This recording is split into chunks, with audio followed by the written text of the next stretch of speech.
amigos, estamos de volta com a nossa aula sobre o que é o Espiritismo, usando o livro também sob o mesmo título, O que é o Espiritismo, escrito pelo Allan Kardec, né? E a gente vai fazer, antes de começar a nossa aula, vai fazer uma recapitulação da aula passada, que é a utilidade prática das manifestações. Qual é a utilidade prática, né?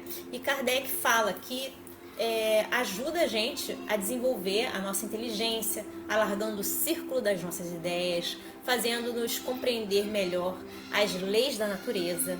Também nos mostra a influência que o mundo invisível exerce sobre o visível e as relações existentes entre os dois mundos, né?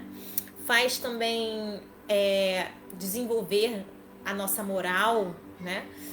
Ele prova que existe a alma, a individualidade da alma depois da morte, a imortalidade da alma, a sorte, né, futura, o que vai acontecer no futuro, o que nos espera no futuro, de acordo com as nossas, com aquilo que a gente plantou, né, a gente vai colher. E também é a destruição do materialismo, não pelo raciocínio, mas por fatos. Ok? E hoje a nossa aula é sobre loucura, suicídio e obsessão, na qual o visitante vem e diz o seguinte: certas pessoas consideram as ideias espíritas como capazes de perturbar as faculdades mentais, pelo que acham prudente deter-lhes a propagação. Em outras palavras, quer dizer que ele diz que algumas pessoas dizem que estudar o espiritismo faz você ficar maluco, né? Ou então também faz você cometer suicídio, e aí seria melhor não propagar essas ideias, não estudar isso, porque é uma coisa perigosa. E aí Allan Kardec responde o seguinte: deveis conhecer o provérbio, quem quer matar o cão, diz que o cão está danado. Quer dizer que quem quer matar um bicho fala que ele está maluco, né? Está maluco, então vamos matar o bicho. Quer dizer que os inimigos do espiritismo querem propagar esse tipo de ideia para destruir o espiritismo. E aí ele continua dizendo assim: não é, portanto, estranhável que os inimigos do espiritismo procurem agarrar-se a todos os pretextos, como este lhes pareceu próprio, para despertar temores e suscetibilidades. Empregam-no logo, conquanto não resista ao mais ligeiro exame. Ouvi, pois, a respeito dessa loucura, o raciocínio de um louco. Todas as grandes preocupações do espírito podem ocasionar a loucura. As ciências podem ocasionar a loucura, as artes, a religião, mesmo fornecem o seu contingente, né? Então elas dão você pode ficar louco por qualquer coisa, não é só por um assunto, por qualquer outro assunto. A loucura provém de certo estado patológico do cérebro, instrumento do pensamento. Estando o instrumento desorganizado, o pensamento fica alterado. Então, se você já tem uma propensão para ficar doido, qualquer tipo de assunto pode te enlouquecer. A loucura é, pois, um efeito consecutivo, cuja causa primária é uma predisposição orgânica que torna o cérebro mais ou menos acessível a certas impressões. Isto é tão real que encontrareis pessoas que pensam excessivamente e não ficam loucas, ao passo que outras enlouquecem sob o influxo da menor excitação. Quer dizer, você fala uma coisinha que a pessoa não gosta, ela já fica maluca, ela já fica desesperada, ela já se altera, né? Ela já parece que ela vai te matar só por uma coisinha que você falou. Existindo uma predisposição para a loucura, toma esta o caráter de preocupação principal, aquela coisa que você tem obsessão, né? Que então se torna ideia fixa.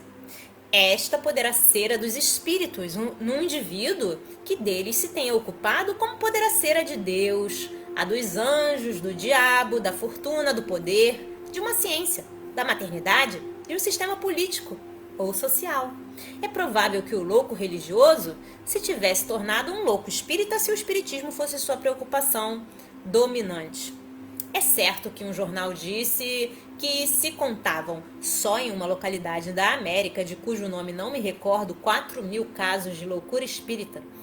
Mas é também sabido que os nossos adversários têm a ideia fixa de se crerem os únicos dotados de razão. É uma esquisitice como outra qualquer. Para eles, nós somos todos dignos de um hospital de doidos. E, por consequência, os 4.000 espíritas da localidade em questão eram considerados como loucos. Dessa espécie, os Estados Unidos contam centenas de milhares. E todos os países do mundo, um número ainda muito maior.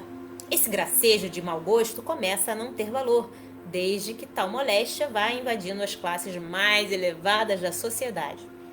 Falam muito do caso de Victor Hennequin, mas se esquecem que antes de se ocupar com os espíritos, já ele havia dado provas de excentricidade nas suas ideias.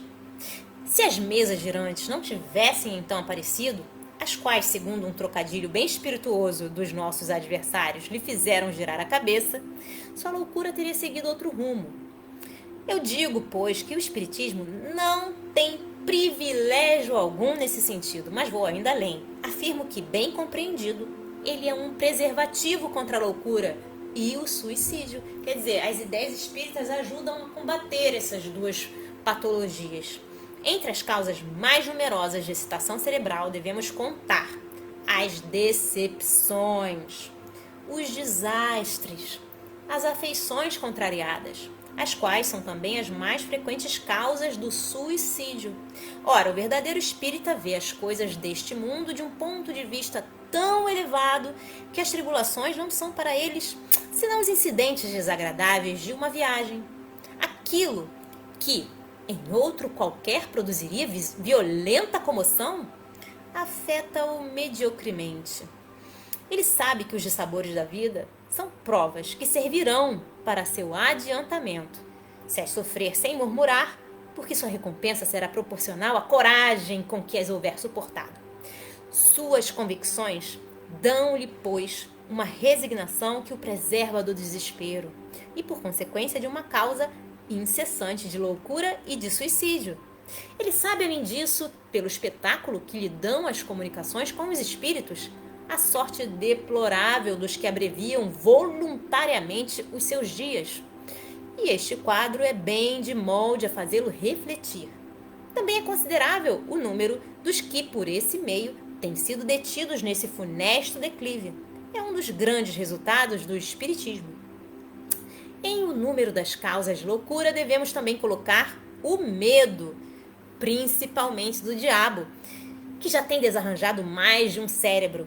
Sabe-se o número de vítimas que se tem feito, ferindo as imaginações fracas com esse painel que, por detalhes horrorosos, capricham em tornar mais assustador. O diabo, dizem, só causa medo às crianças. É um freio para corrigi-las.